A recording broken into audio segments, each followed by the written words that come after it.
Hello. तरी पण mic असाच असतो ना. सगळं असंच होतं, सगळं असंच होतं. आता काय माहिती. बरं, आता आपण 15व्या अध्यायाला सुरुवात तर केली. तशा ह्या अध्यायामध्ये श्लोक 20च आहे, पण प्रत्येक श्लोकानंतर ओव्या बऱ्याच आहेत आणि थोडे शब्द अवघड आहेत, थोडं विचार कठीण आहेत. तर त्यामुळे समजावून घेण्याचा जास्तीत जास्त प्रयत्न तुम्ही करा आणि समजावण्याचा प्रयत्न मी करते. आता 71 ओवीपर्यंत आपण पाहिलं की ज्यामध्ये खरं म्हणजे ज्ञानदेवांनी तो श्लोकाच्या आधीच आपली एक विचारांची तयारी केलेली आहे की यामध्ये काय आहे. त्याला जे संसार वृक्ष जो आहे त्या वृक्षाच्या संदर्भामध्ये त्यांनी फार महत्त्वाच्या ज्या गोष्टी होत्या त्या बऱ्याचशा त्या आधीच्या ओव्यांमध्ये मांडलेल्या आहेत. आता आपण पहिला श्लोक आणि त्यानंतरच्या ओव्या हे पाहणार आहोत. पहिल्यांदाच सांगते की कुठेतरी एखाद्या शब्दामध्ये अडकून बसू नका, कारण मग ह्या शब्दाचा अर्थ काय आहे, मग तिथे काय, असं करत आपण बसलो ना तर आपण उगीचच त्याच्यामध्ये घोटाळतो. कारण हे खरोखरच तसं कठीण आहे. तर त्यामुळे मी ज्या प्रकारे तो अर्थ पुढे पुढे सांगत जाते त्या प्रकारे तुम्ही लक्षात घ्या. आणि अर्थात असं नाही आहे की मी शब्दांचे अर्थ सांगणार नाही आहे वगैरे, असं काही नाही आहे. पण शब्दांच्या अर्थापेक्षा विचाराला जास्ती महत्त्व असतं आणि ते विचार तुमच्यापर्यंत पोचले पाहिजेत. ह्यासाठी मी जो प्रयत्न करणं शक्य आहे तो सगळा करणार. आता आणि श्लोकांच्याही बाबतीमध्ये जर एखाद्या वेळेला असं मला वाटलं की श्लोकामध्ये फारच कठीण काहीतरी हे आहे, त्याच्यापेक्षा ओव्यांमध्ये जास्ती सोपं आहे, तर मग मी अगदी महत्त्वाचे तेवढे शब्द श्लोकामधले घेईन आणि आपण पुढे जाऊ. पण तसं शक्यतो होणार नाही. आता पहिला जो श्लोक आहे तो असा आहे आणि माझ्या नेहमीच्या पद्धतीप्रमाणे त्या श्लोकामध्ये जे शब्द आहेत ते अव्ययानुसार, अव्यय ह्याचा अर्थ की आपण जसं एखादं वाक्य करतो की नाही तसं ते वाक्य स्वरूपामध्ये आपण जर घेतलं ना तर आपल्याला जास्ती समजतं. तर म्हणून जिथे ते तसं करणं आवश्यक आहे तिथे मी तसं करणार आहे. आता श्लोक असा आहे, ऊर्ध्वमूल अधशाखम अश्वत्थम प्राहुर अव्ययम, प्राहुः अव्ययम असं आहे. छंदासी यस्य पर्णानी यस्तम वेदम वेदवित असं म्हटलेलं आहे. हे अशा प्रकारे आपण जर वाचलं की ऊर्ध्वमूल अधशाखम अश्वत्थम अव्ययम प्राहुः, वाक्य होतं पहा. प्राहुः याचा अर्थ की असं म्हटलं जातं, असं म्हणतात. हां, तर अव्ययम प्राहुः म्हणजे त्याला अव्यय वृक्ष असं, संसाराचा हा वृक्ष अव्यय आहे असं म्हणतात. प्राहुः यस्य छंदासी पर्णानी तम यहा वेद सहा वेदविद. ह्याचा अर्थ की ह्याची जी पर्ण आहेत, ह्याची जी पानं आहेत ती कशी आहेत, तर छंद ह्याचा अर्थ वेद, वेद ज्ञानाची पानं ह्याला आहेत खरं म्हणजे. परंतु ज्याला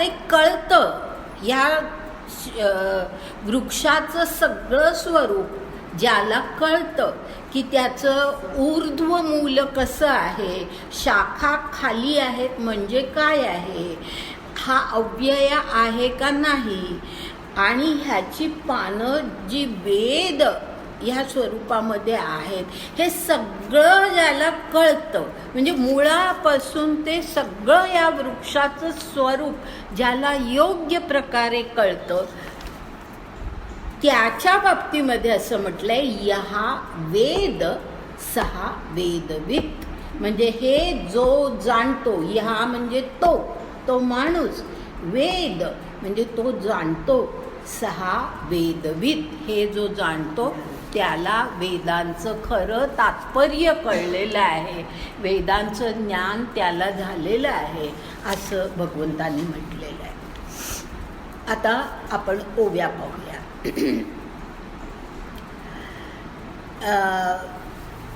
मग म्हणे धनंजया ते ऊर्ध्वगा तरुयया.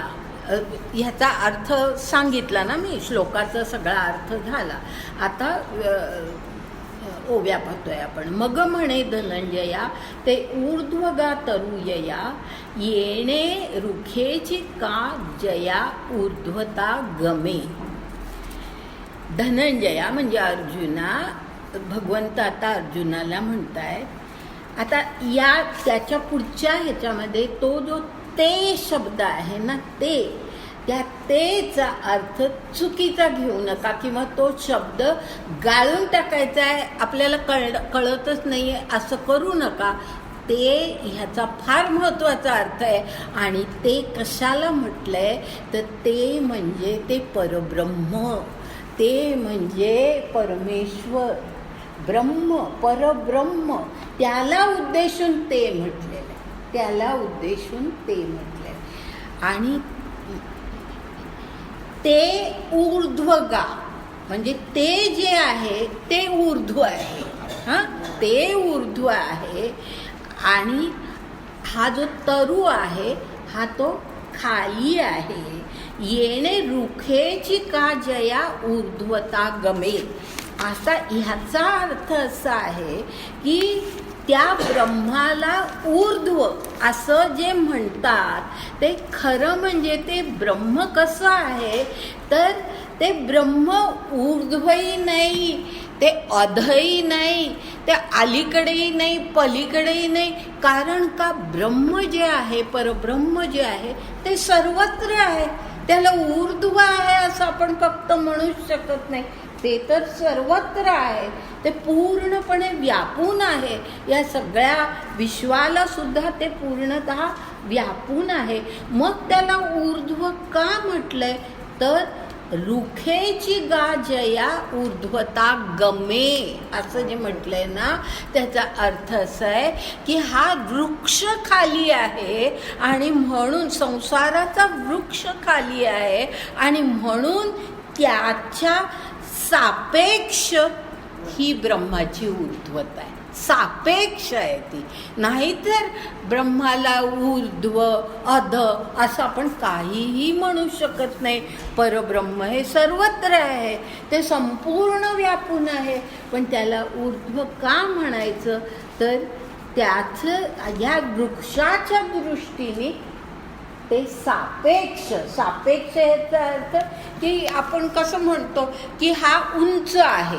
आता उंच ह्या असं ज्या वेळेला आपण म्हणतो त्यावेळेला कशाशी तरी आपण तुलना करतो, बरोबर आहे की ह्याच्यापेक्षा तो उंच आहे म्हणून आपण त्याला उंच म्हणतो. की ही बिल्डिंग खूप उंच आहे, कशापेक्षा उंच आहे, शेजारच्या बिल्डिंगपेक्षा ही बिल्डिंग खूप उंच आहे, असा जो अर्थ असतो म्हणजे त्याला सापेक्ष भाव असतो. तर तसं इथे आहे की हा वृक्ष जो खाली आहे त्याच्या सापेक्षतेने हे जे ब्रह्म आहे ते ऊर्ध्व आहे, त्याच्या सापेक्षतेने हे ऊर्ध्व आहे. आणि हे जे ऊर्ध्व म्हटलं आहे, आता पुढे ते येणारच आहे अधिक स्पष्टीकरण त्याचं. हे ऊर्ध्व म्हटलं ना त्याही बाबतीमध्ये लक्षात घ्या की ऊर्ध्व तर नाहीच, कारण सर्वत्र ते आहेत.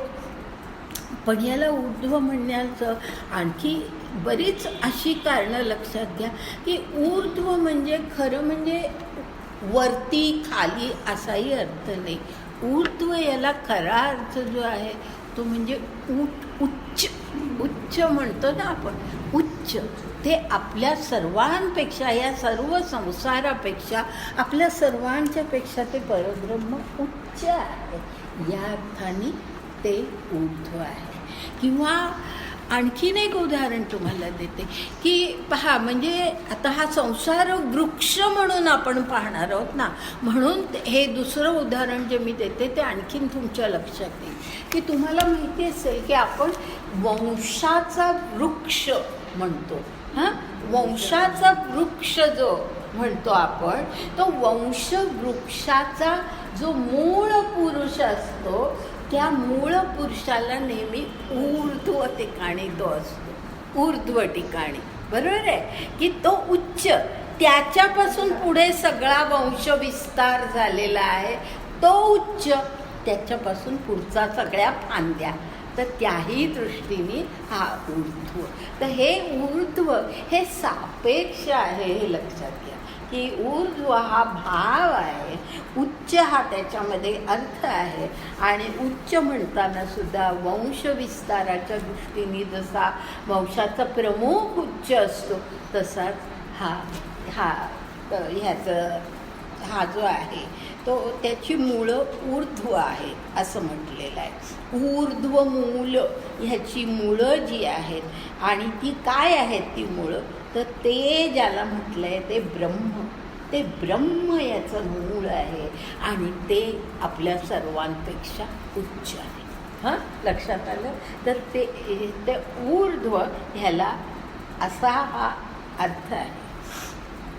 पुढची ओवी, एरवी मध्य ऊर्ध्व अध हे नाही जेथ भेद, अद्वयासी एकवद जया ठाई, असं म्हटलं. एकवद ह्याचा अर्थ ह्या बाबतीमध्ये एकवाक्यता आहे की ब्रह्म जे आहे, परब्रह्म जे आहे ते अद्वय आहे, ते सर्वत्र आहे. ते त्याला ऊर्ध्वही म्हणता येत नाही, अधही म्हणता येत नाही, मध्यही म्हणता येत नाही, असं काहीच म्हणता येत नाही. ते मुळे अद्वय आहे, म्हणजे ते वेगळं नाहीच आहे की दुसरं काहीतरी त्याच्यापेक्षा कमी, असं खरं म्हणजे नाही.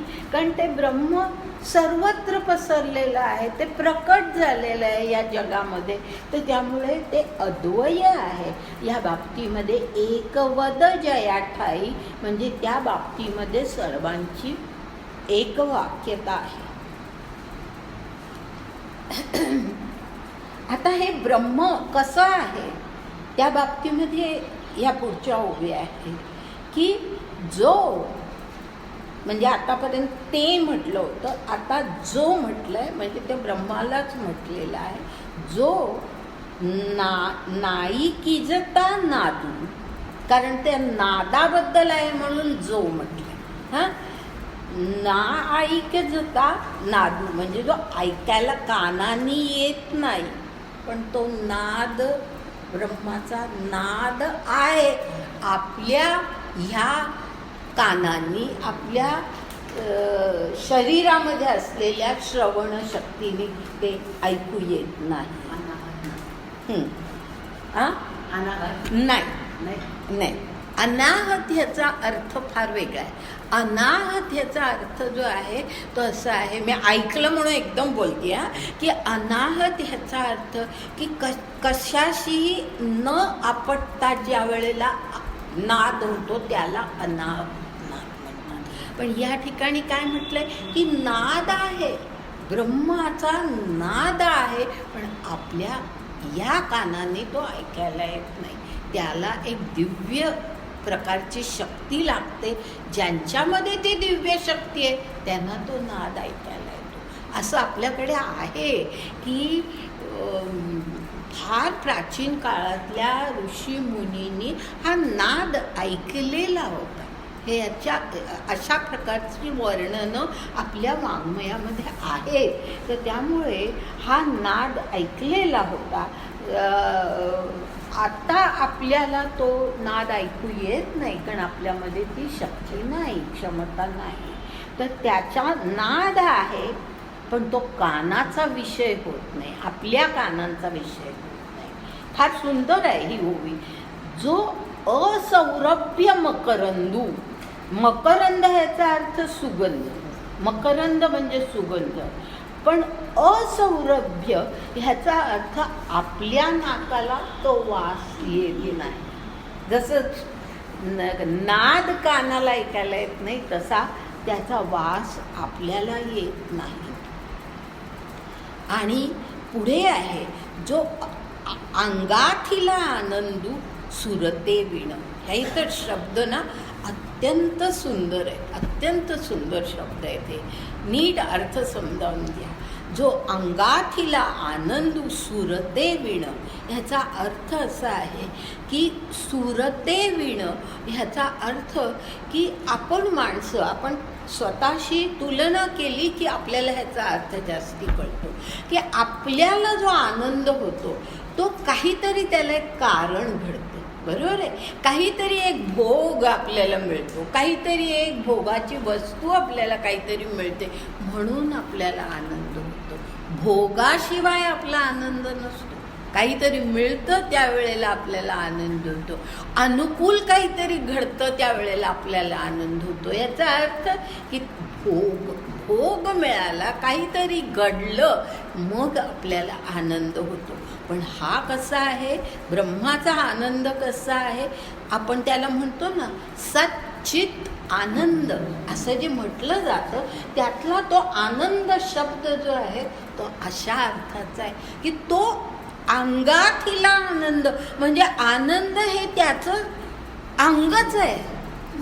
अंगाठीला म्हणजे त्याच्या अंगाचाच तो एक भाग आहे, त्याचाच तो एक भाग आहे की त्याला आनंद होणं हे काहीतरी भोग मिळाला म्हणून आनंद होत नाही. तर ब्रह्माचा आनंद जो आहे तो काही त्याला कारण लागत नाही, तो आहेच. आणि म्हणून सत चित आणि आनंद असं आपण म्हणतो.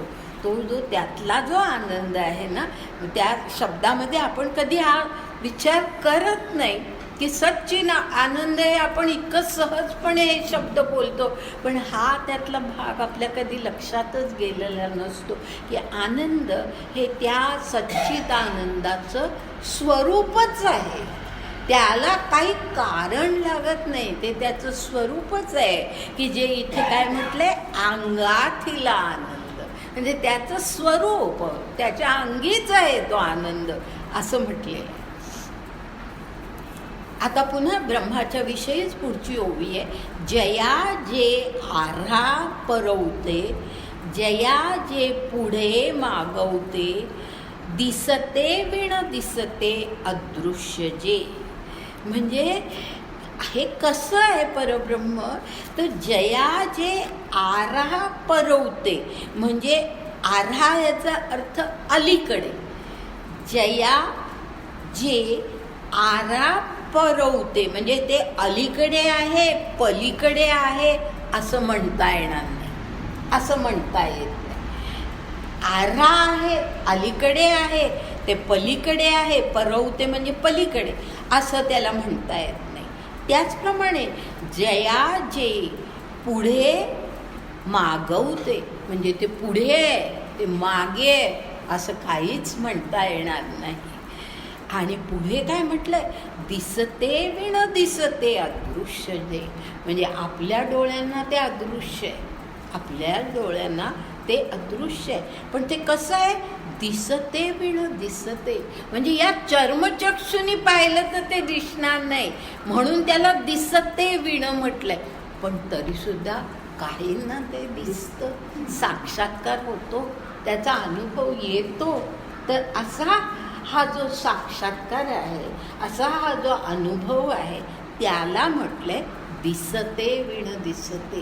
किती सुंदर शब्द वापरलेत पहा, की आपल्याला ते दिसणार नाही आहे, ते अदृश्यच आहे आपल्या दृष्टीने, परंतु ज्यांना ते डोळे न उघडता सुद्धा ज्यांना ते दिसू शकतं. मी मला वाटतं गेल्याच तासाला ते उदाहरण सांगितलं होतं त्या ह्याचं, की तो म्हणत होता, चुकीचं म्हणत होता, काहीतरी अशुद्ध म्हणत होता आणि त्याला तुझी काय चूक होते हे सांगितलं.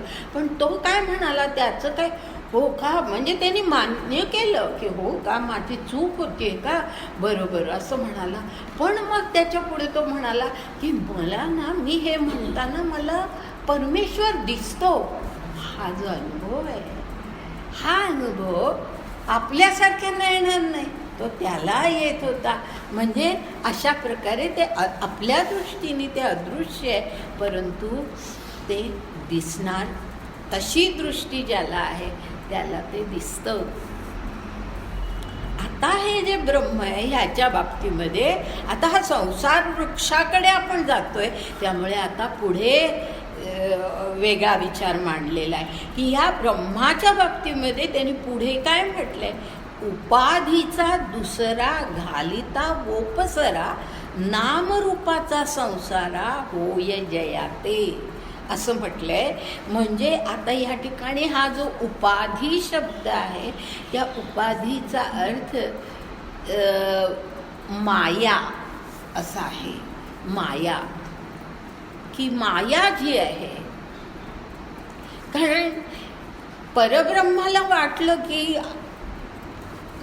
मी एकटा आहे, एकोहम बहुश्याम, त्याला वाटलं, पण तो काहीच करू शकला नाही.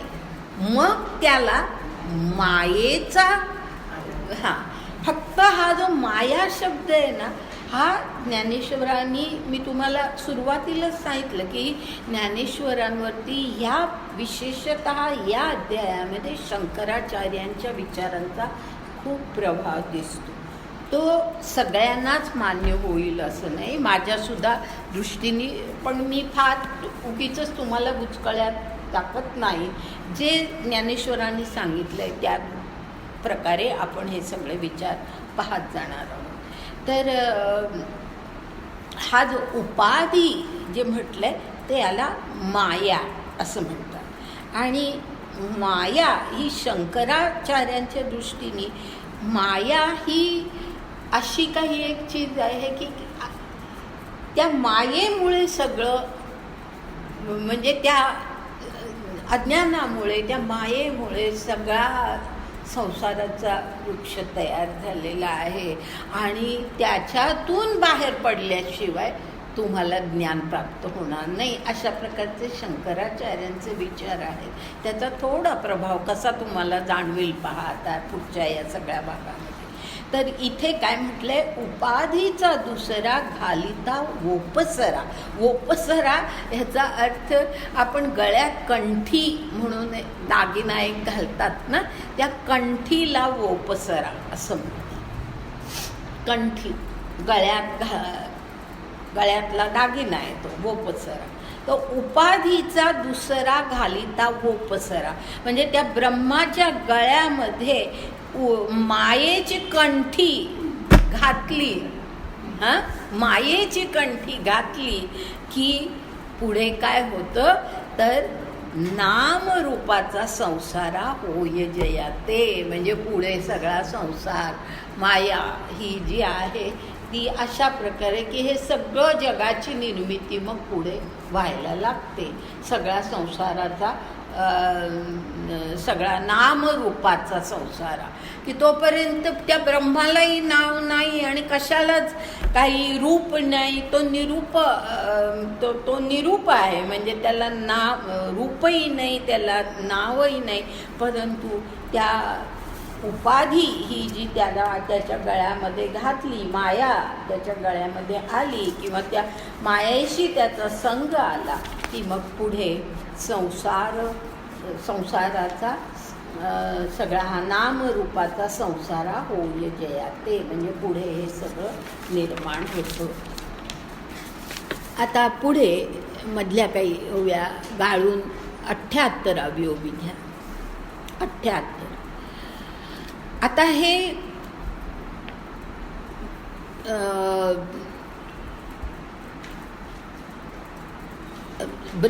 ब्रह्माच्या बाबतीतच पुढे आहे.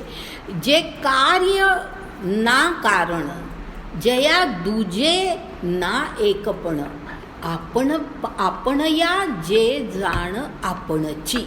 जरा कठीण आहेत सगळे समजावून घ्यायला, पण नीट लक्षात घ्या की हे ब्रह्म कसं आहे. तर जे कार्य म्हणजे ते कुणाचं कार्य नाही, कोणी काही ब्रह्माला निर्माण केलेलं नाही.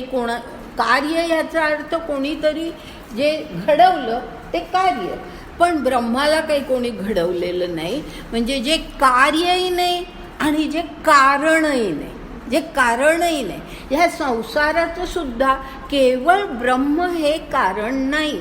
आणि म्हणूनच आधी सांगितलं की मायेची कंठी त्याच्या गळ्यात पडली, त्या मायेशी त्याचा संबंध आला की मग पुढे संसार सगळा सुरू होतो. तर तसा ह्यांनी म्हटलेलं आहे की ते ब्रह्म कसं आहे की ज्याला कार्यही नाही, ज्याला कारणही नाही, जया दुजे ना एकपण, ज्याला दुसरं कोणीच नाही, तो एकटाच आहे. आणि पुढे काय म्हटलंय, आपण या जे जाण आपणची. म्हणजे ह्याचा अर्थ असा, आपलं आपल्यालाच ते आहे, त्याला दुसरं कोणी नाही. आपण म्हणतो की नाही की मी आपली एकटीच आहे, असं जे म्हणतो ते अशा शब्दामध्ये म्हटलंय, त्याला दुसरं कोणीच नाही. तर दुजो असं त्याला कोणी नाही. तर अर्जुनाला म्हटलंय की तू असं जाण की हे ब्रह्म कसं आहे, आपण या जे जाण आपणची. म्हणजे जे आपलं आपल्यालाच, दुसऱ्यांचे काही त्याचा संबंध नाही. ऐसे वस्तू जे साचे, हे या सगळ्याचे अर्थ हळूहळू अधिक तुमच्या लक्षात येत जातील. कारण तसे थोडे ॲब्स्ट्रॅक्ट ज्याला म्हणतात तशा प्रकारचे हे अर्थ आहे, परंतु हळूहळू हे सगळं कळत नाही. ऐसे वस्तू जे साचे ते ऊर्ध्व गा यया तरूचे, तेथ आर घेणे मुळाचे ते ऐसे असे. म्हणजे ही जी वस्तू, ह्याचा अर्थ ब्रह्म, ते परब्रह्म. असं जे ब्रह्मवस्तू आहे, वस्तू हा शब्द नेहमी वापरतात, ब्रह्म किंवा परमेश्वर ह्या अर्थाने वस्तू हा शब्द खूप वेळा वापरला जातो. तर ऐसे वस्तू जे साचे, अशी जी ब्रह्मवस्तू आहे, जी मूळ खरी अशी जी ब्रह्मवस्तू आहे, ती ब्रह्मवस्तू ते ऊर्ध्व गा यया तरूचे, ते ह्या संसार तरूचं ऊर्ध्व आहे. ऊर्ध्व मूळ, त्यांनी फक्त ऊर्ध्व म्हटलंय, पण आपण ऊर्ध्व मूळ असंच आपण लक्षात घेऊ. ह्या वृक्षाचं मूळ आहे. आणि या ब्रह्मामध्ये पुढे जे आहे ना, ते तर आर घेणे मुळाचे ते ऐसे असे. म्हणजे त्याचा अर्थ असा आहे, तुम्ही जे कोणी नुसतंच ऐकतायत आणि मग तुम्ही विसरून जाल, थोडंसं कुठेतरी काहीतरी लिहून ठेवा, नाहीतर हे उद्या वाचायला लागला तर तुम्हाला हे लक्षात येणार नाही. म्हणून सांगते की तुमच्याच फायद्यासाठी कुठेतरी काहीतरी लिहून ठेवा किंवा रेकॉर्ड करा, काही करा. ते तर आर घेणे मुळाचे ते ऐसे असे. आर मुळाचे ह्याचा अर्थ की त्या ठिकाणी, त्या ब्रह्मामध्ये ह्या संसार वृक्षाचा अंकुर बाहेर पडतो. आर याचा अर्थ त्या संसार वृक्षाचा अंकुर निघतो. हे मूळ आहे आणि त्या मुळातून संसार वृक्षाचा अंकुर निघतो.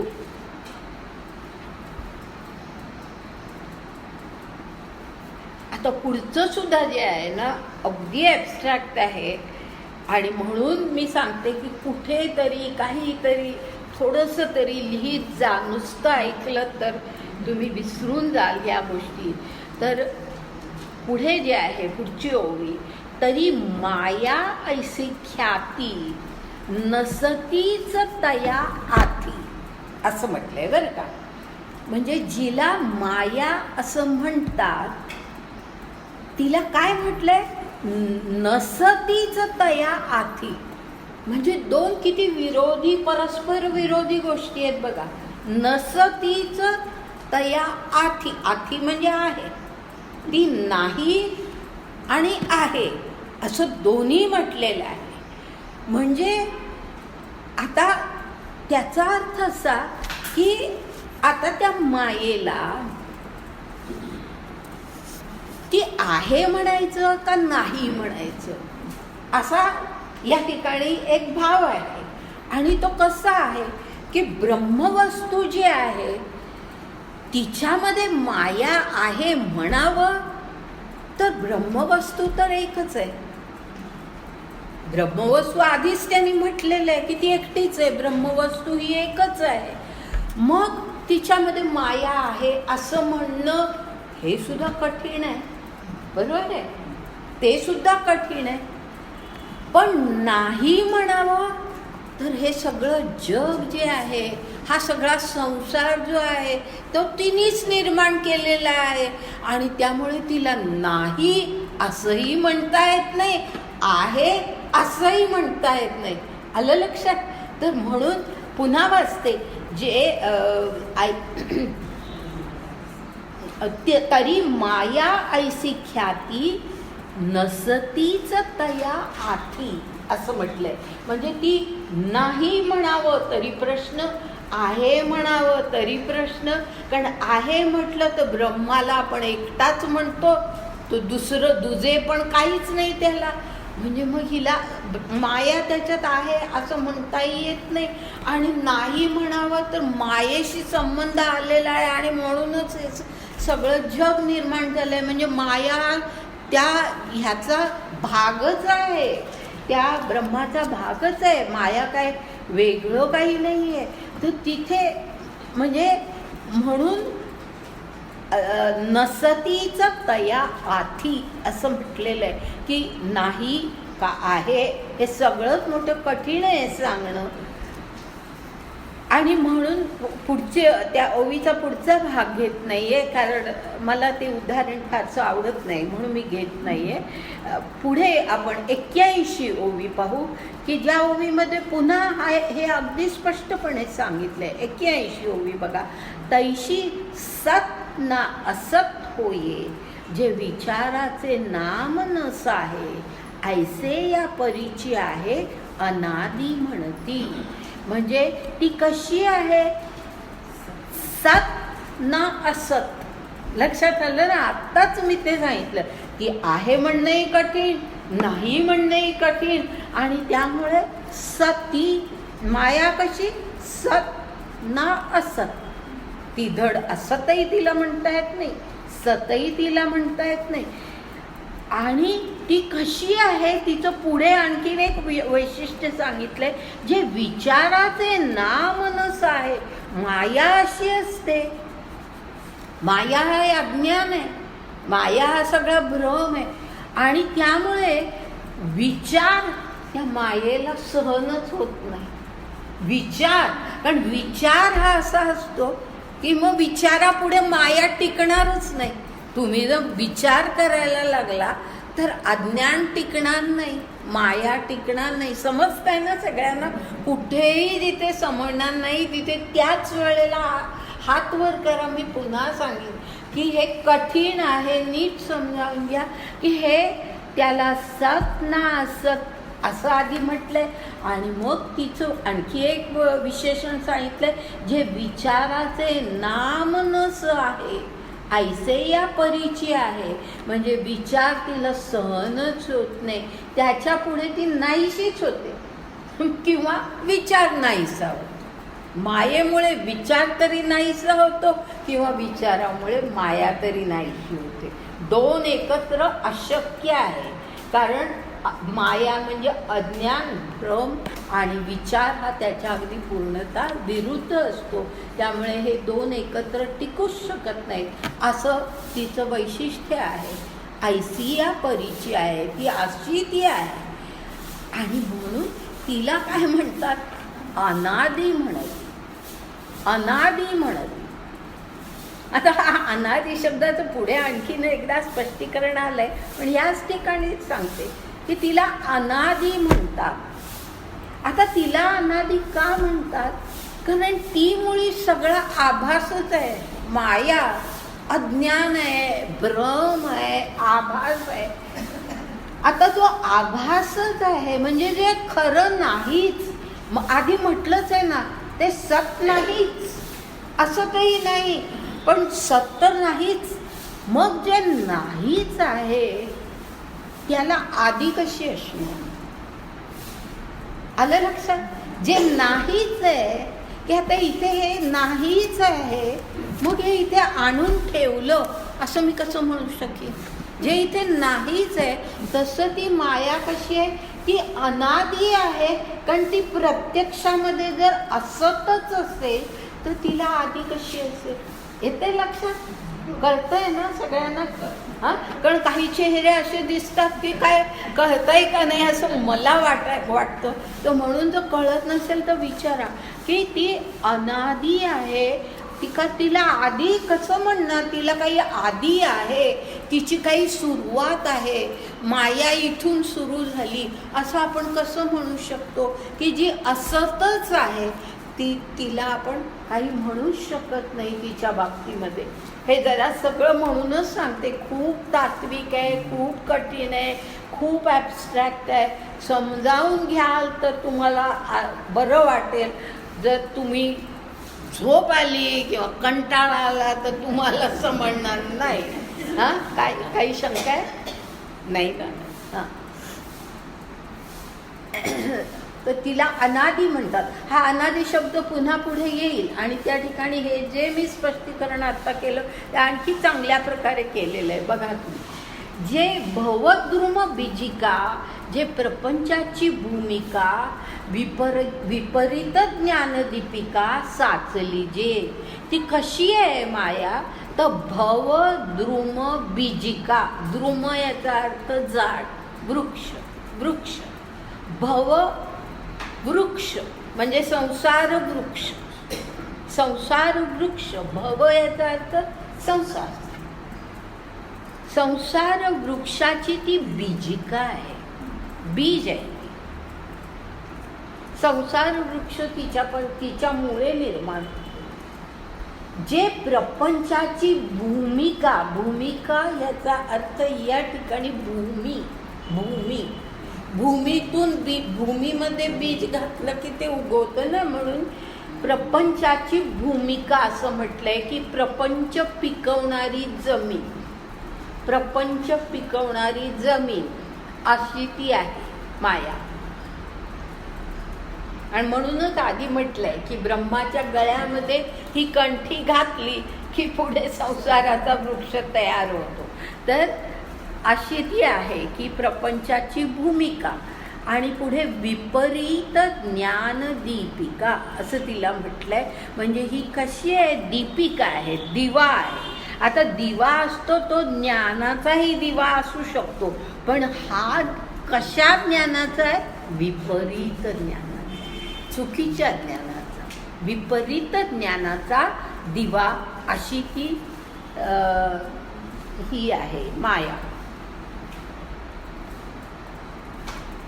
पुढे मधल्या 1-2 ओव्या गाळून 85 ओवी घेते.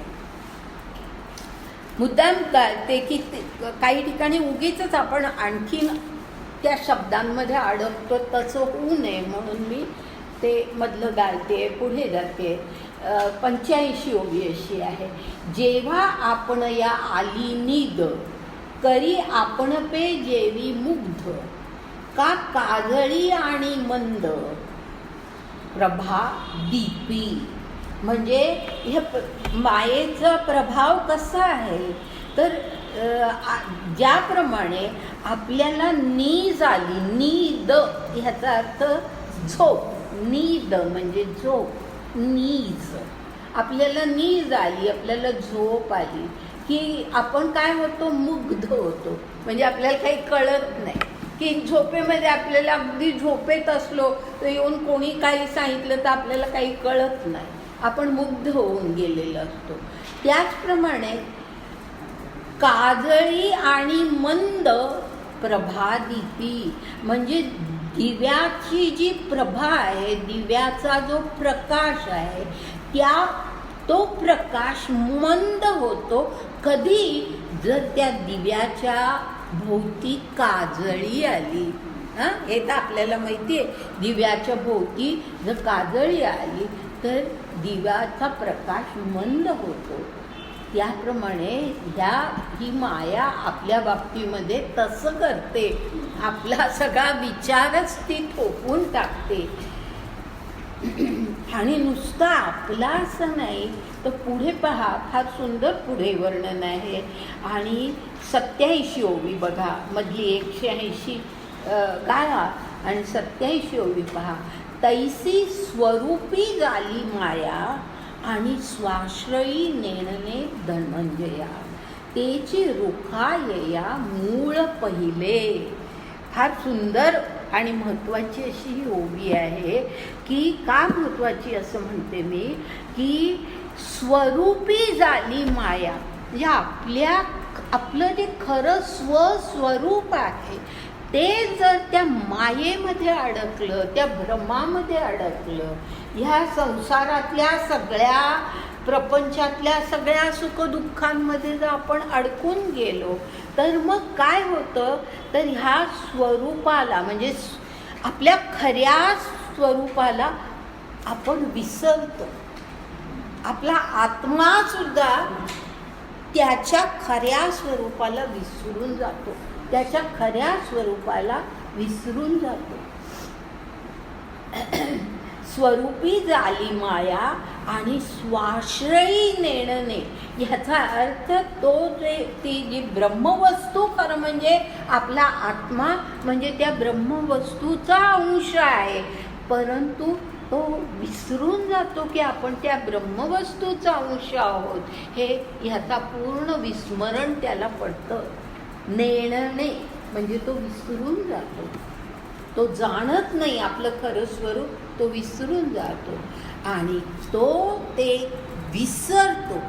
आत्मा जो परमात्म्याचं रूप आहे तो आपलं खरं स्वरूप विसरतो. आणि त्यामुळे पुढे काय म्हटलंय, तेची रुखायया मूळ पहिले, म्हणजे त्यामुळेच या संसार वृक्षाचं ही वृद्धी, मूळ पहिले म्हटलंय, याचा अर्थ की त्यामुळे पुढे संसार वृक्ष वाढत जातो. आपल्या आत्म्याला स्वरूपाचं विस्मरण पडतं आणि म्हणून पुढे मग हे अशा प्रकारे तो ह्या संसारामध्ये गुंततो. म्हणजे अगदी साध्या शब्दामध्ये सांगायचं म्हणजे आत्मबुद्धीत आपण सोडतो आणि देहबुद्धीमध्ये आपण अडकतो. आता हे शब्द आपल्याला माहितीचे आहेत म्हणून मुद्दाम ते सांगितले की आत्मबुद्धी आपण विसरून जातो, कारण आत्मा हे त्या परमात्म्याचं स्वरूप आहे, हेच मुळे आपण विसरतो, त्याचंच विस्मरण आपल्याला पडतं आणि मग आपण देहबुद्धीमध्ये अडकलं की मग पुढे संसाराचा वृक्ष वाढत वाढत जातोच. कारण मग त्याच्यातून अनेक गोष्टी, आता त्या कशा निर्माण होतात, अनेक पुढच्या गोष्टी पुढे फार छान दिलंय. हळूहळू जसं आपण हे समजावून घ्यायला लागू ना तसं ह्याचा अर्थ अधिक छान समजतो पुढे. म्हणजे हे त्याचं खरं मूळ म्हणजे कारण. या ठिकाणी मूळ याचा अर्थ ते ब्रह्मवस्तू असं नाही, ह्याचं कारण काय, तर ह्या संसार वृक्ष हा पुढे असा सगळा जो वाढत जातो, ह्याचं खरं कारण हे असं आहे की आपल्या आत्म्याला त्याच्या खऱ्या स्वरूपाचा विसर पडून जातो. आणि तो कशामुळे, तर त्या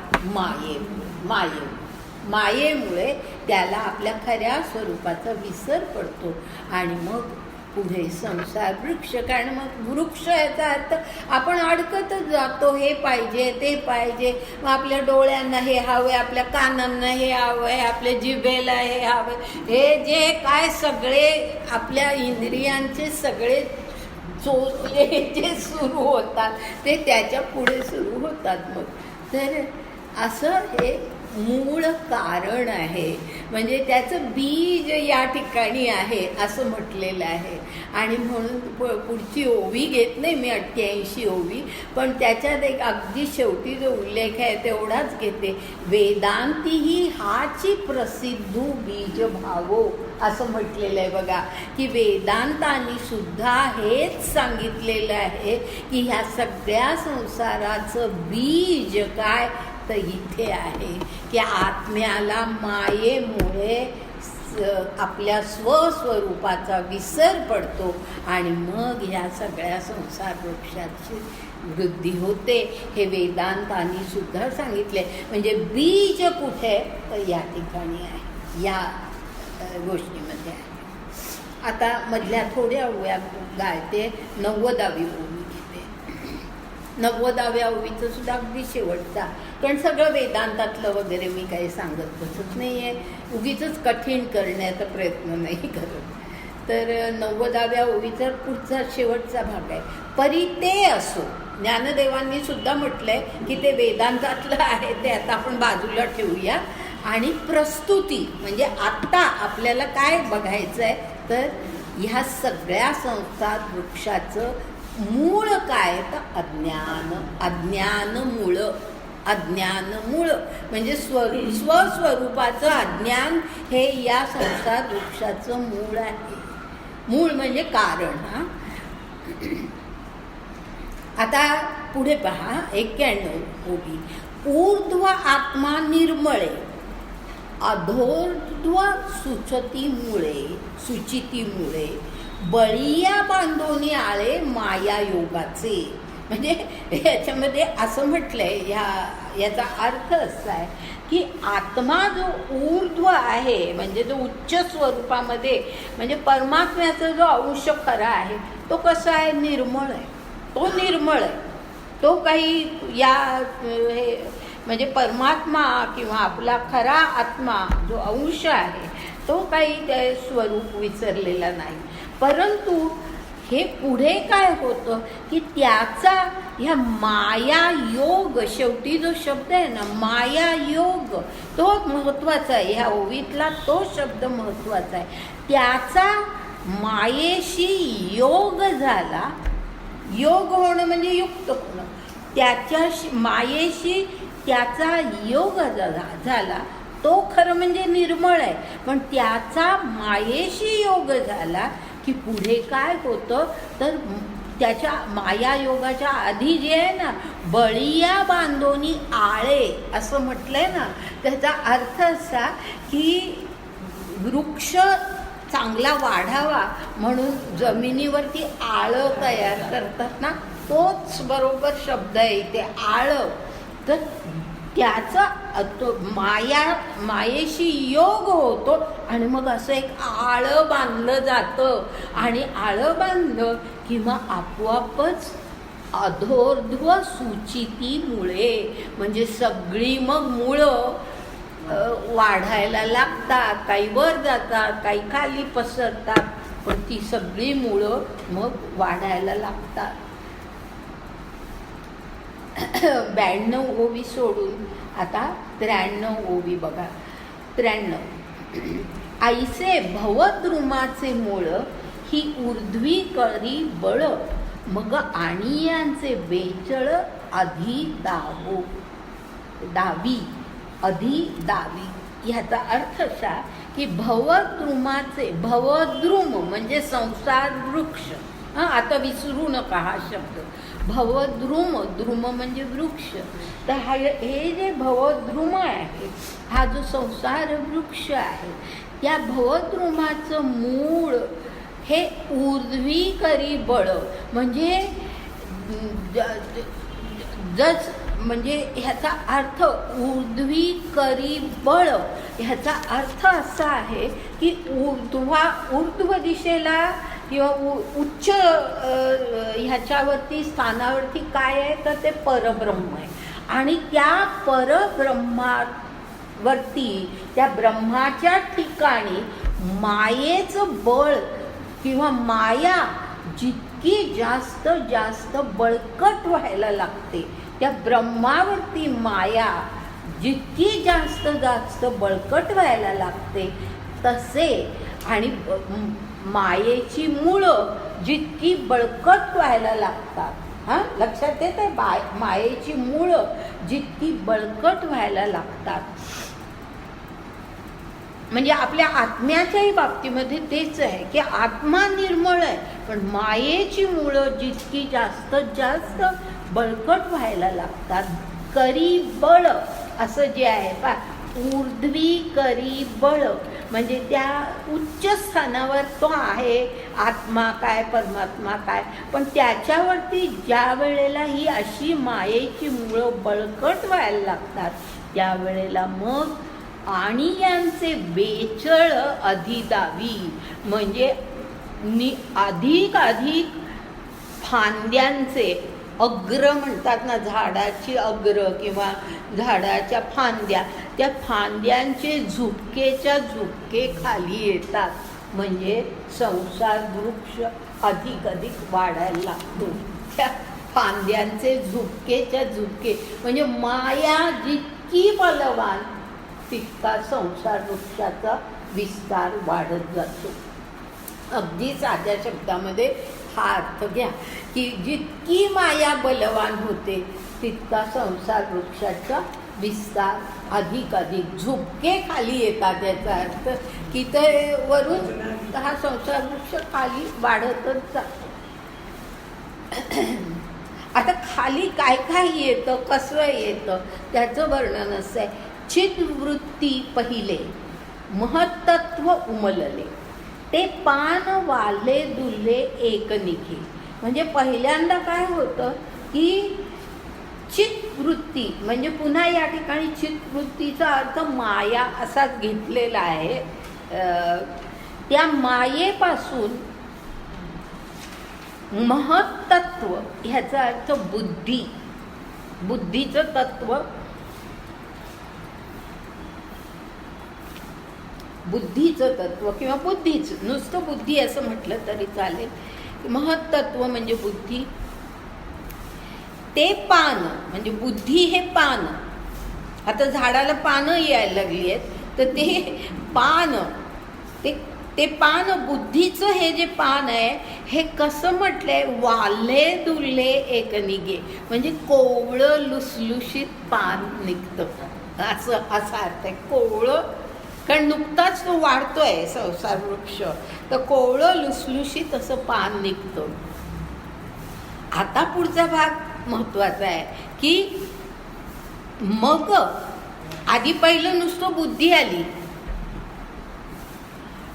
मग सत्व रज तमात्मकू त्रिविध अहंकारू जो एकू, तो तिवणा अधुमुखू डिरू फुटे.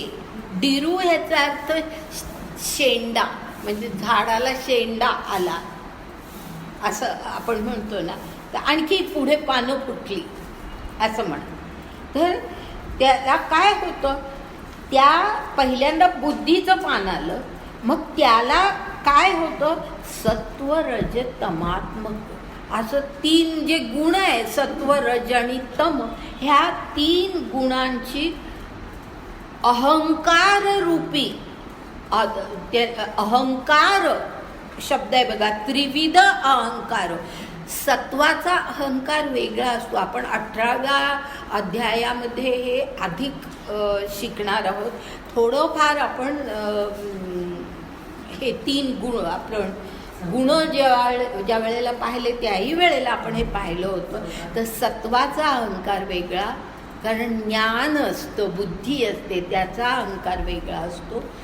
रजाचा अहंकार जो असतो तो वेगळा असतो. आता मला वाटतं तुमच्या लक्षात आलं असेल रजाचा का वेगळा असतो, कारण रज गुण हा कर्माचा गुण आहे. तर आपण कर्म केलं, पराक्रम केला म्हणून काहीतरी जो अहंकार वाटत असतो तो वेगळा असतो. आणि तमाचा अहंकार पुन्हा असतो, की क्रूरपणाला सुद्धा किंवा आळशीपणाला सुद्धा माणूस मी म्हणजे शहाणा असं समजतो. म्हणजे अशा प्रकारे अहंकार हा तिन्ही गुणांचा वेगवेगळा असतो, म्हणून त्याला त्रिविध अहंकार असं म्हटलंय. त्रिविध अहंकार सत्व रज तमात्मकू त्रिविध अहंकारू जो एकू तो तिवणा अधोमुखू डिरुकुटे. म्हणजे असं 3 प्रकारे तिवणा म्हणजे 3 पानांचा असा शेंडा त्या संसार वृक्षाला फुटायला लागतो. काही ठिकाणी ज्ञानामुळे अहंकार, काही ठिकाणी कर्मामुळे अहंकार, काही ठिकाणी काही कर्म न करण्यामुळे अहंकार. तर काही प्रकारे पण अहंकार वाढायला लागतो. आणि मग हा अहंकार वाढायला लागला की काय होतं, तो बुद्धीची घेऊनी आगारी भेदाची वृद्धी करी तेथे मनाचे डाळ धरी साजेपण. म्हणजे हे अहंकार तर असतो, पण तो अहंकार जो असतो ना तो काय असतो की माणूस कधी म्हणत नाही की मी अहंकारी आहे असं स्पष्टपणे कधी माणूस सांगणार नाही. तो आपल्या अहंकाराचं समर्थन करत असतो नेहमी, की आपल्याला असं का वाटतं स्वतःबद्दल ह्याचं माणूस समर्थन करत असतो. बरोबर आहे की नाही. आणि म्हणून ते समर्थन करायला बुद्धी लागते. आणि म्हणून म्हटलंय बुद्धीची घेऊनी आगारी. आगारी ह्याचा अर्थ बळ. बुद्धीचं बळ घेऊन तो आपल्या या अहंकारातून पुढे काय करतो की म्हणजे ज्याला अहंकार आहे तो स्वतःला फार उच्च समजतो ना, इतर त्याच्या दृष्टीने कमी प्रतीचे असतात. तर मग असं झालं की मग त्यामुळे भेदाची वृद्धी करी. भेद निर्माण होतो की मी उच्च आणि तो कनिष्ठ म्हटलं की मग आपोआपच माणसांमध्ये भेद वाढायला लागतात. आणि मग त्याला पुढे आधी फक्त बुद्धी होती, आता पुढे म्हटलंय तेथे मनाचे डाळ धरी साजेपणे. डाळ याचा अर्थ डहाळी, फांदी. डहाळी म्हणतो ना म्हणजे फांदी. मनाचे डाळ धरी साजेपणे म्हणजे मग मनाची डहाळी सुद्धा वाढायला लागते. कारण अहंकाराला की मन हे जास्ती मग कार्य करायला लागतं.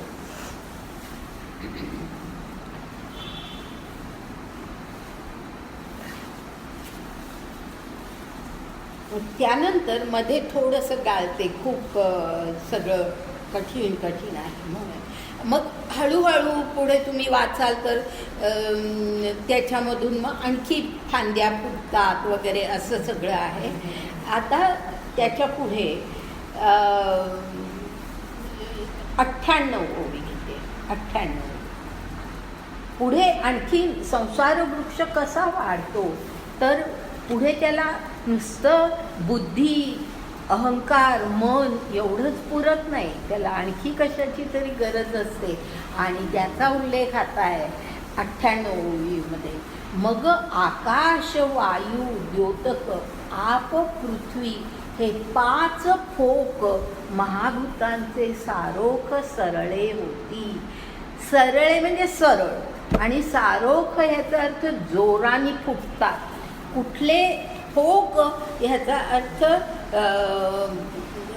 काय म्हणतो आपण, फांद्या. मोठ्या मोठ्या फांद्या ज्या असतात त्याला फोक असं म्हणतात. तर असे फोक जोराने फुटतात. आणि ते कशाचे तर 5 जी हे आहेत पंचमहाभूत ज्याला आपण म्हणतो ती पंचमहाभूत. आकाश, वायू, द्योतक याचा अर्थ तेज म्हणजे अग्नी. आकाश, वायू, द्योतक, आप, पृथ्वी हे 5 फोक महाभूतांचे सारोख सरळे होती. असे हे 5 पंचमहाभूत पुढे ह्या जगामध्ये वाढायला लागतात. आणि मग त्याच्याच बरोबर आणखी कशाची वाढ होते तर आता पुढे पहा. त्याच तैसेची श्रोत्रादी तन्मात्रे, तैसेची श्रोत्रादी आता पहा, फक्त मी खूप अगदी त्या प्रत्येक ओवी पूर्णपणे वाचत नाही, कारण उगीच त्या शब्दांमध्ये आपण अडकतो. म्हणून मी फक्त आपल्या 5 ज्ञानेंद्रियांचा कसा उल्लेख केला आहे तेवढंच मी सांगते, आणि नीट लक्ष दिलं तर तुमच्या लक्षात येईल की पहा 99व्या ओवीमध्ये श्रोत्र तन्मात्रे ह्याचा अर्थ इंद्रिय, तनूची इंद्रिय, शरीराची इंद्रिय तन्मात्रे, श्रोत्रादी तन्मात्रे असं म्हटलंय. तर तिथे श्रोत्रादी एवढंच म्हटलंय म्हणजे आदी, इतर. पण आता पुढची ती ओवी मी तिथेच थांबवते, उगीच त्या शब्दांमध्ये अडकत नाही, पुढे जाते. आता ह्या ठिकाणी काय दिलंय एवढं मी तुम्हाला सांगते की कसे हे इंद्रिय निर्माण होतात आणि त्या इंद्रियांचे विषय त्या इंद्रियांना कसे हवे असतात, हे ह्याचा उल्लेख या ठिकाणी आहे.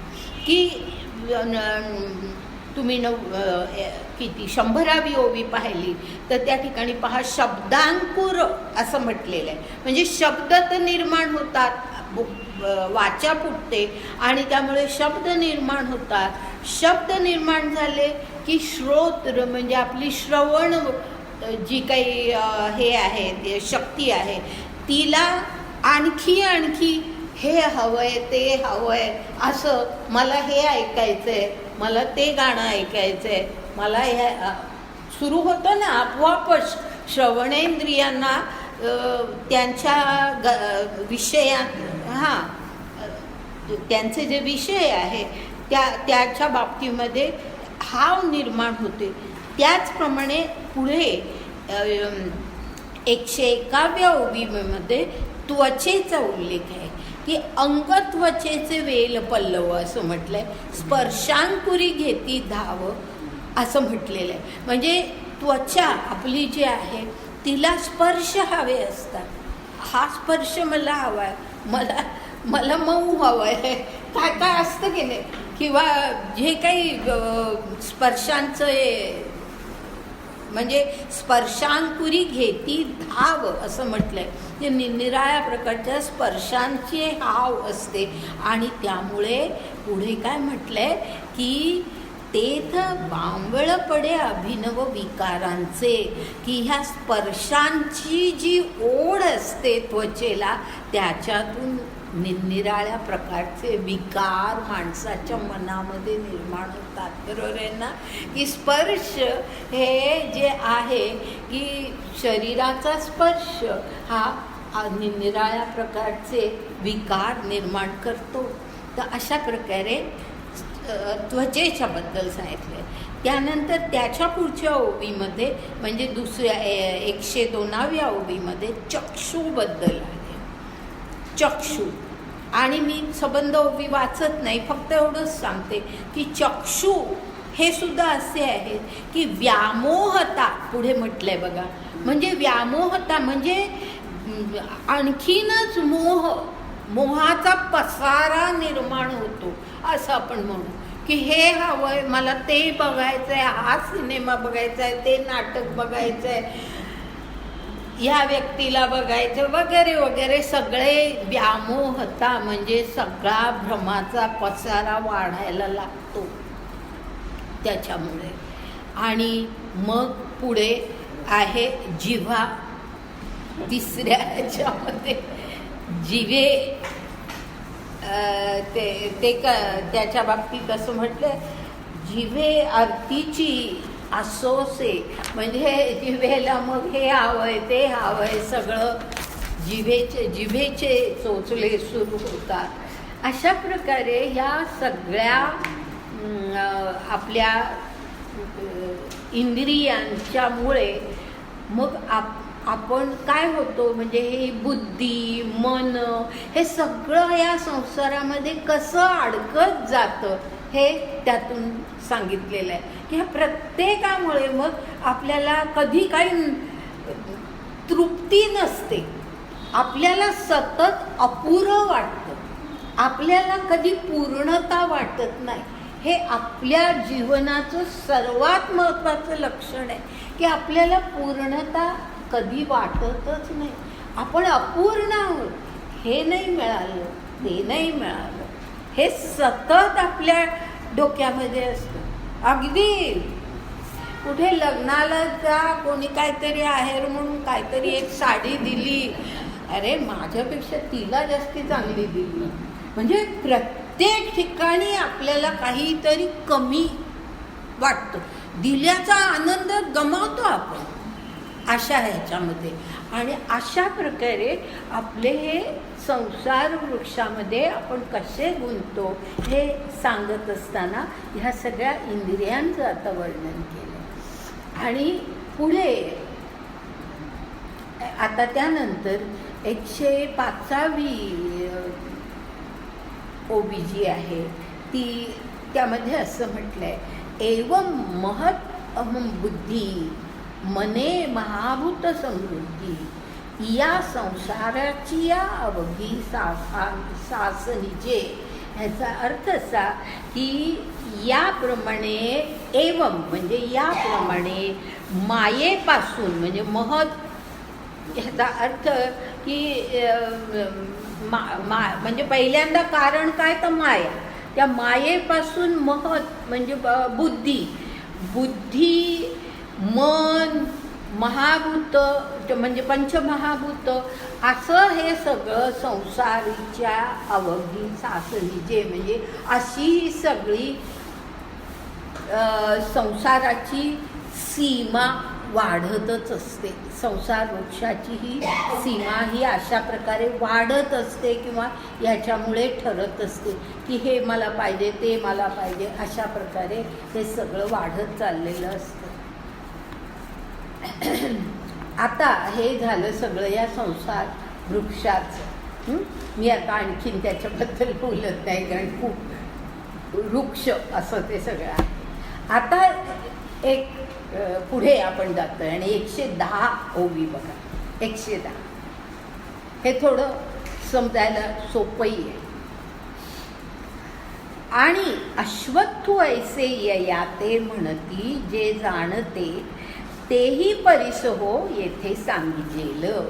म्हणजे या वृक्षाला अश्वत्थ वृक्ष असं जे म्हटलं जातं ते का म्हटलं जातं ते आता मी सांगतो, ऐक.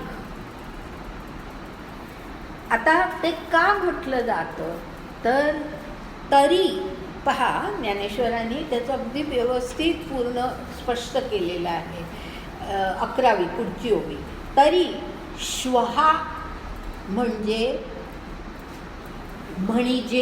उखा, श्वहा म्हणजे उखा, म्हणजे श्वहा ह्याचा अर्थ उखा म्हणजे उषा. ख प्राकृत भाषा आहे ना, त्याच्यामध्ये उषा म्हणायच्या ऐवजी उखा असं म्हणत असत. तर त्यामुळे तो उखा शब्द आलेला आहे. उखा म्हणजे उषा म्हणजे उषक्कार, उषक्कार. श्वहा म्हणजे उषक्कार, श्वहा म्हणजे उषक्कार.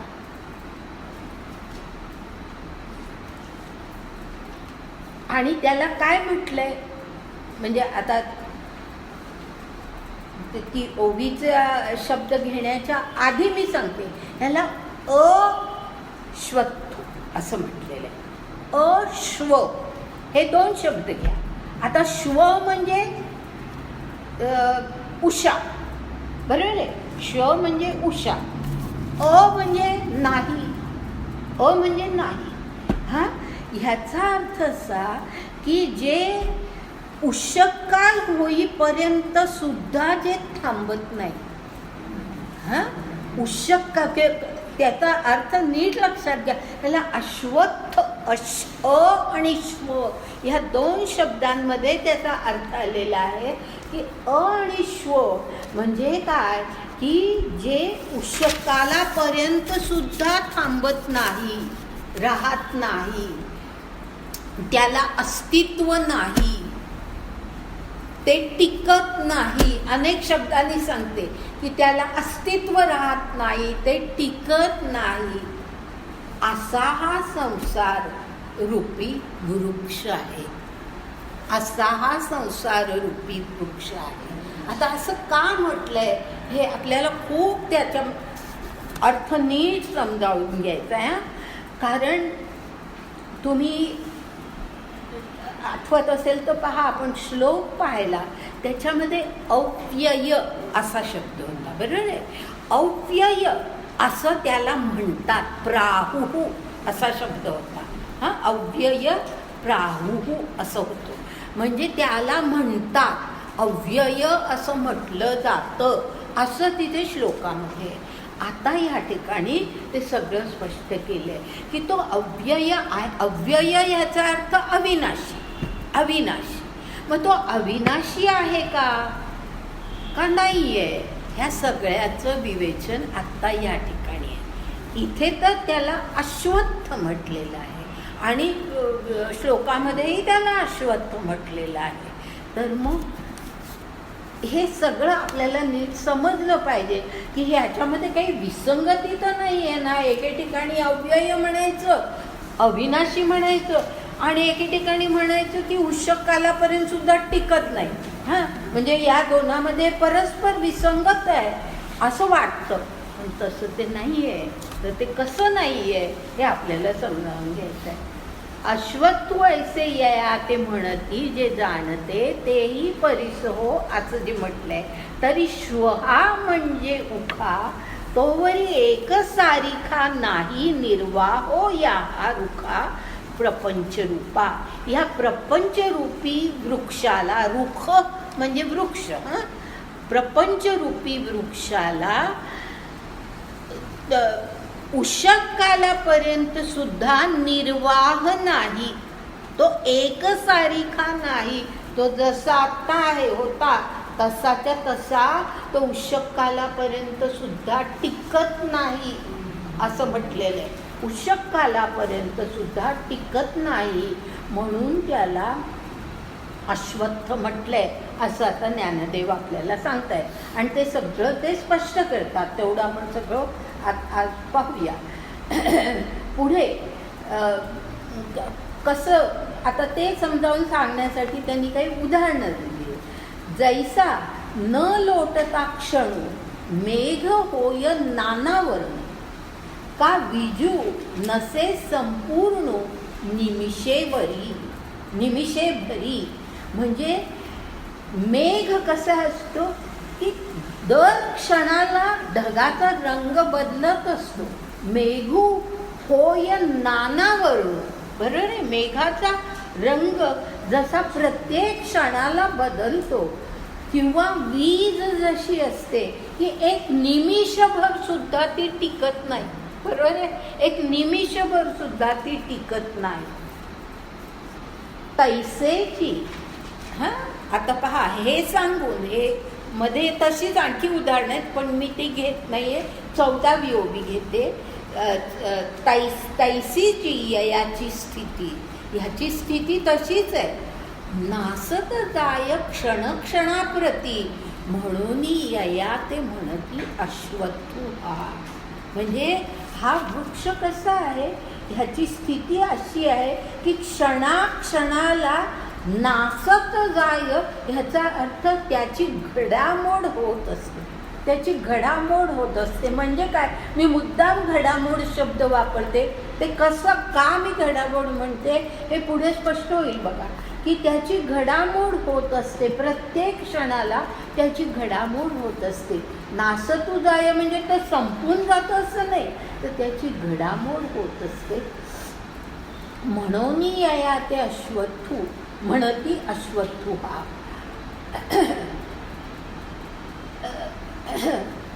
पुढे बघा, हे सगळं हळूहळू या ओव्यांमध्ये स्पष्ट होईल.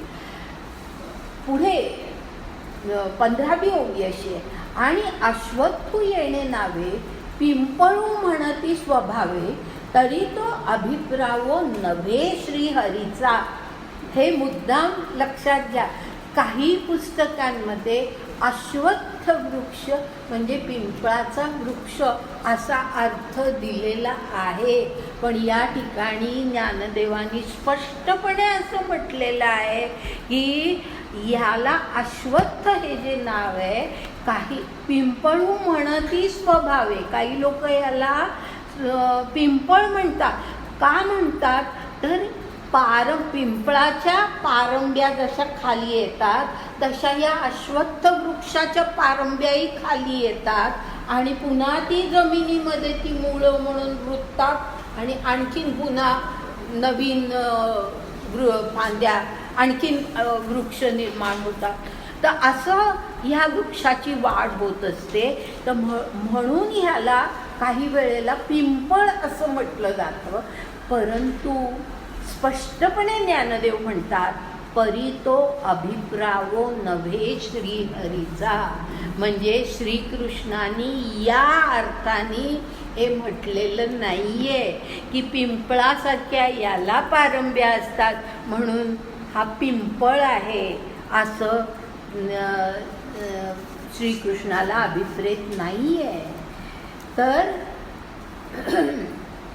पुढची एक ओवी काढते आणि 17वी ओवी घेते.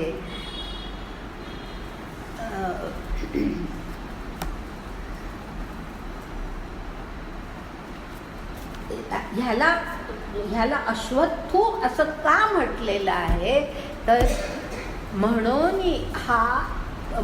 म्हणजे हे आधीच्या ओवीला लागू नये म्हणून ते तुम्ही गाळलं तरी चालेल. हा प्रस्तुतू म्हणजे ह्या विशिष्ट ग्रंथामध्ये किंवा या ठिकाणी अलौकिक परियेसा ग्रंथू तरी क्षणिकत्वेची अश्वत्थू बोलीजे. हा लक्षात आलं की ह्याला या ग्रंथामध्ये अश्वत्थ असं जे प्रस्तुतू म्हणजे या ठिकाणी या ग्रंथामध्ये ह्याला जे अश्वत्थ म्हटलेलं आहे ते का म्हटलेलं आहे तर हा कसा आहे तो क्षणिकत्व आहे म्हणून त्याला अश्वत्थ म्हटलेलं आहे. क्षणिकत्व आहे म्हणून त्याला अश्वत्थ म्हटलेलं आहे. जे आधी सांगितलं की उषःकाल होईपर्यंत सुद्धा तो टिकत नाही, तो कधी म्हणजे विजेचं उदाहरण दिलंय, ढगांचं उदाहरण दिलंय, एक क्षण सुद्धा तो जसाच्या तसा राहत नाही. आता ते पुढे आणखी स्पष्ट होईल बघा. तर ह्याचं हा क्षणिकत्व हे याचं वैशिष्ट्य आहे आणि म्हणून याला अश्वत्थ म्हटलेलं आहे.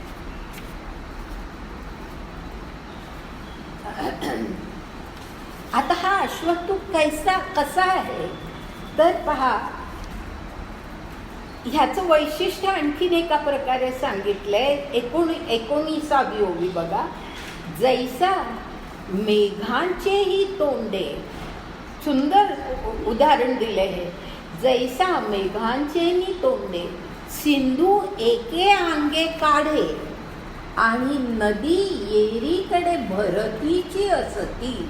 म्हणजे समुद्र जो असतो तर समुद्र कसा असतो तर एका बाजूनी मेघ म्हणजे समुद्रात असणाऱ्या पाण्याचं उन्हाने बाष्प होतं आणि मेघ होऊन जातात.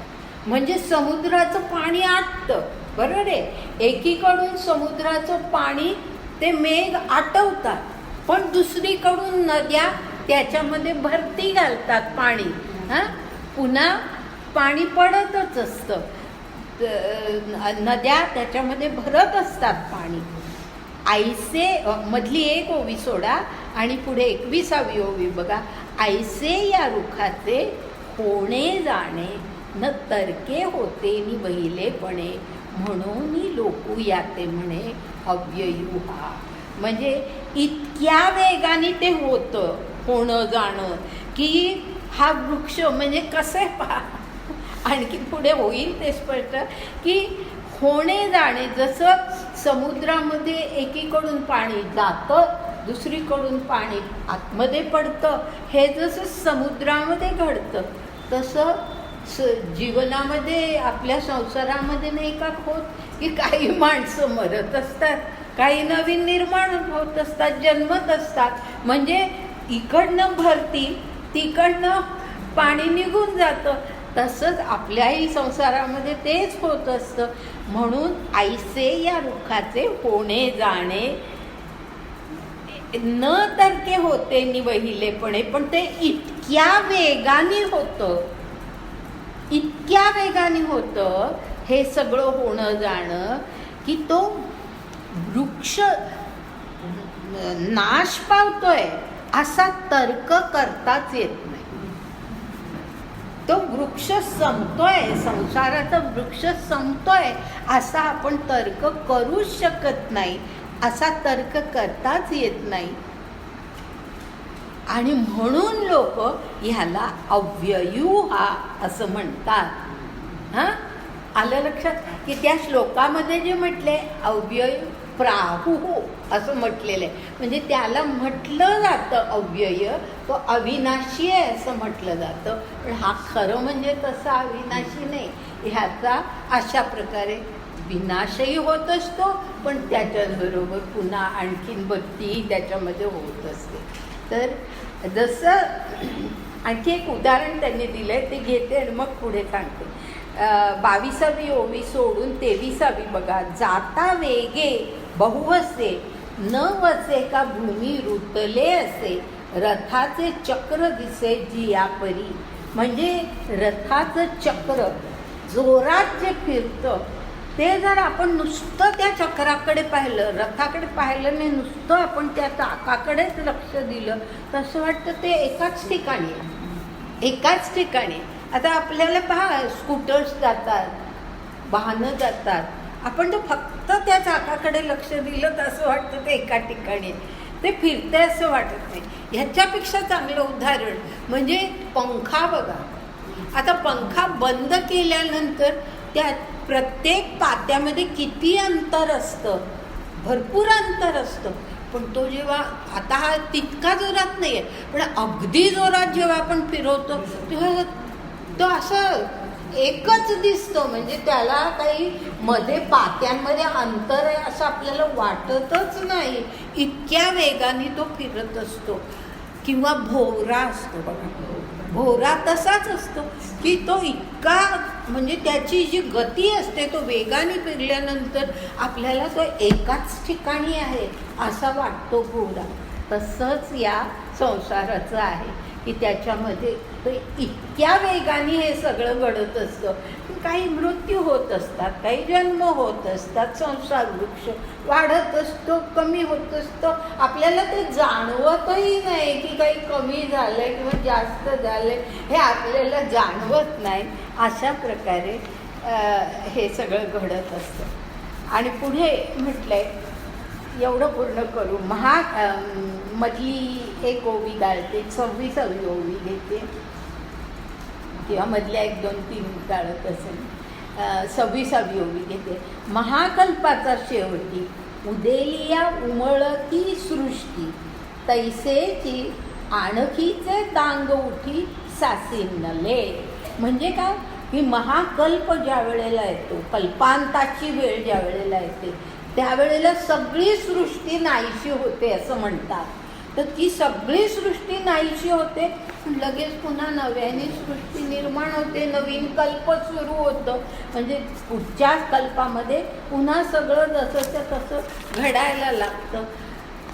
त्याचप्रमाणे युगांचं सांगितलंय. कलियुगांती कोरडी चहू युगांची साले सांडी, तव कृतयुगाची पेली तेवढी पडे पुढती. म्हणजे कलियुग हे 4 युगातलं शेवटचं युग. तर ती कलियुग संपतं न संपतं त्याच तेवढ्यात कृतयुग म्हणजे सत्ययुग सुरू होतं. म्हणजे युगाचं चक्र हे फिरतच असतं. तर अशा प्रकारे वर्षाचं सुद्धा दिलं आहे की दिवसामागून दिवस पुढे जातो, वर्षामागून वर्ष पुढे जातात. तुम्ही पुढच्या ओव्या वाचल्यात तर तुमच्या लक्षात येईल.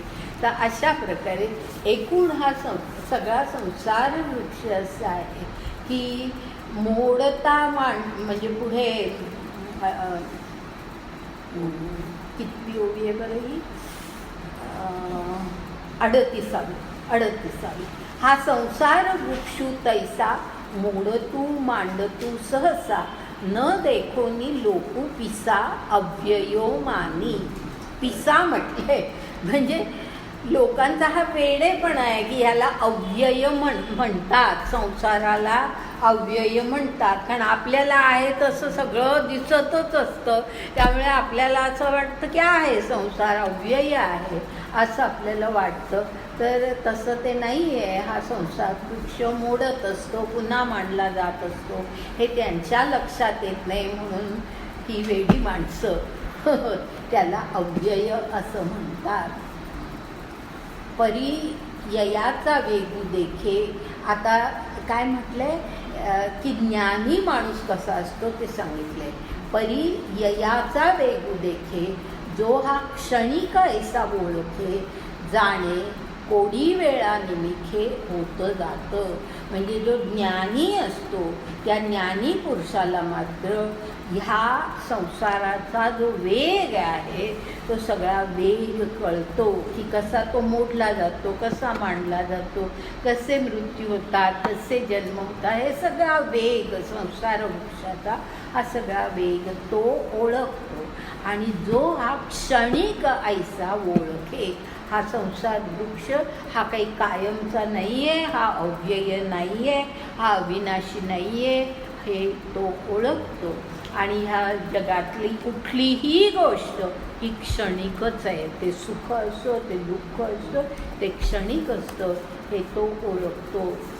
आणि अशा प्रकारे म्हणजे ज्ञानी माणसाचं लक्षण सांगितलेलं आहे. पुढे आहे 141वी ओवी आहे. तया ते गा पांडुसुता मी सर्वज्ञही म्हणे जाणता पै वाग ब्रह्म सिद्धांता. तसंच आहे ना, वाग ब्रह्म सिद्धांता वंद्यू तोची. म्हणजे अर्जुना त्या अशा माणसाला की जो या संसार वृक्षाला योग्य प्रकारे जाणतो त्याला मी सर्वज्ञ म्हणतो. आणि ह्याच्या सिद्धांतानुसार म्हणजे वेदांच्या सिद्धांतानुसार असं म्हटलं तरी चालेल. वेदांच्या सिद्धांतानुसार तोच माणूस हा वंद्य आहे, तो पूज्य आहे, कारण त्याला खरं ज्ञान असतं.